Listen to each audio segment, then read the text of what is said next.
So he entered the classroom from through the back door, where a lot of the students that don't sit in the front, they sit in that by that back door.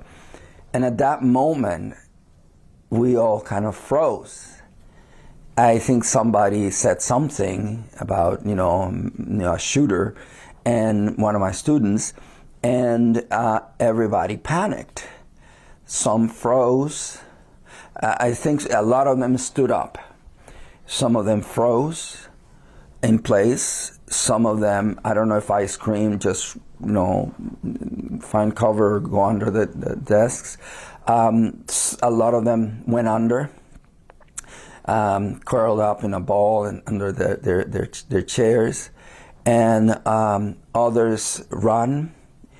And the guy stepped in about a foot inside the classroom, not completely, just like a foot, and then, or even less than a foot, enough that I could see this figure, and it was so horrible because it when you see someone who's totally masked, you don't see their face, you don't see their hands, you don't see it was like seeing a robot. It was like seeing something not human standing there, and all I could see was this silvery, kind of a steel, shiny weapon.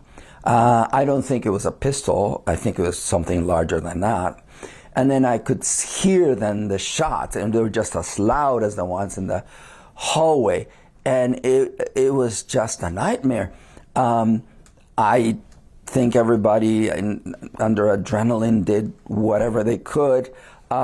I don't know how long he stood there. Probably, he shot at least 15 shots.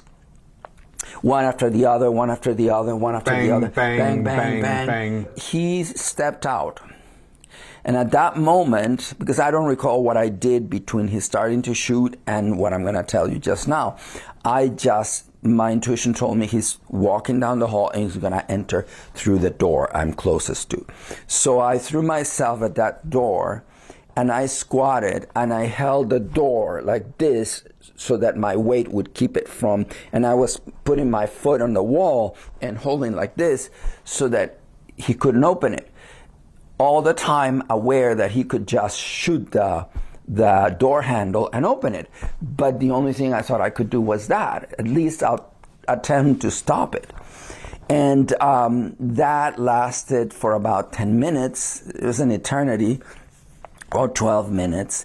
In the meantime, I told my students, and that I remember, I told the students, just escape through the windows, just kick the windows open and escape through the windows.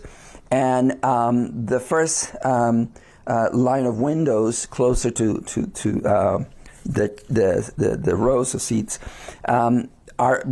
couldn't be kicked. Couldn't be broken. They are made out of very hard glass, probably for insulation.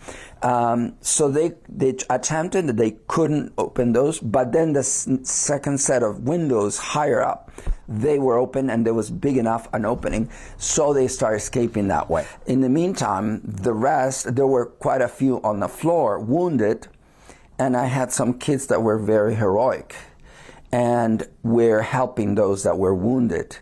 And some of them, I don't know much about how to, what a paramedics do or what you do in a situation like that.